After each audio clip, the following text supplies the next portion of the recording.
अपने अष्ट विनायक हैं, महाराष्ट्र में बड़ी मान्यता है अष्ट विनायक की। पर कभी आपने सोचा कि विनायक 8 ही क्यों है, 7 या 9 क्यों नहीं है, 6 या 10 क्यों नहीं है? हमारे यहां कोई भी चीज बगैर कारण के नहीं है, बगैर तर्क के नहीं है। अच्छा, कभी आपने सोचा कि भगवान गणेश का शरीर मनुष्य का है और सर हाथी का क्यों है?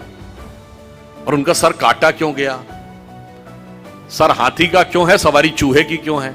दोनों में बहुत विरोधाभास नजर आता है ना।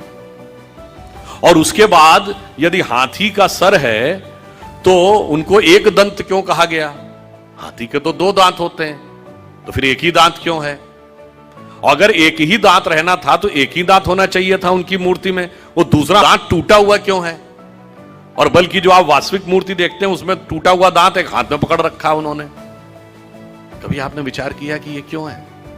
इसमें से कुछ भी कहानी नहीं है, कुछ भी कल्पना नहीं है। और गणेश जी किसके देवता हैं? रिद्धि और सिद्धि के देवता हैं, यानी संपूर्ण सिद्धियां गणपति की आराधना से मिलती हैं। और गणेश जी पुत्र किसके हैं? शिव पार्वती के। और शिव ने ही सारे आगम ग्रंथ दिए हैं, यानी जिसको आप कहते हैं ना, आपकी चेतना के जागरण के सारे स्वरूप भगवान शिव ने दिए हैं। अब समझिए गणपति के सारे जो स्वरूप हैं इनका अर्थ और तात्पर्य क्या है। देखिए, भगवान गणेश का वह स्वरूप हमारे अंदर की जो वास्तविक चैतन्य ऊर्जा होती है उसके उत्थान की वह प्रक्रिया को प्रतीक रूप में दिखा रहा है। सबसे पहले सर कटना किस लिए जरूरी है? वह आप अंदर की यात्रा करके अपनी कुंडलनी शक्ति को तब जागृत कर सकते हैं जब पहले आप अपने अहंकार को नष्ट करने में सफल होते हैं। तो आपका सर कटने का स्वरूप प्रतीक ये है। दूसरा, हाथी का ही सर क्यों है?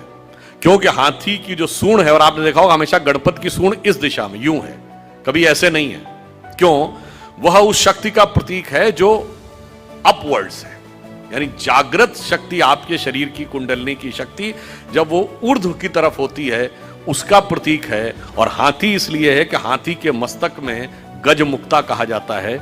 माना जाता है कि हाथी के यहां मस्तक में एक मुक्ता है तो वो ब्रह्मरंध्र का प्रतीक है। और जब वो मुड़ी हुई सूंड ऊपर है, और चूहे की सवारी क्यों है? क्योंकि चूहा जमीन के अंदर जाकर अपना बिल बनाता है। तो जब आप एकाग्र चित्त होकर अपने अंदर की यात्रा में उतरते हैं तभी जाके आप इस शक्ति को पहचान पाते हैं और उस शक्ति को ऊपर उठाने का सामर्थ्य पा पाते हैं। 8 ही विनायक क्यों हैं?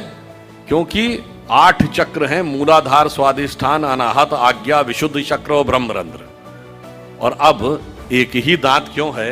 क्योंकि जब आप आज्ञा चक्र से ऊपर जाते हैं तब द्वैत के साथ वह यात्रा नहीं हो सकती, यानी संसार और ब्रह्म 2 में से एक को ही चूज करना पड़ता है। तो वह दांत टूटा हुआ क्यों है?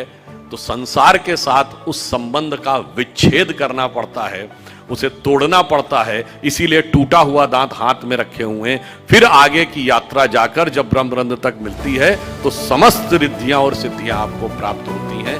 यह उसका प्रतीक है।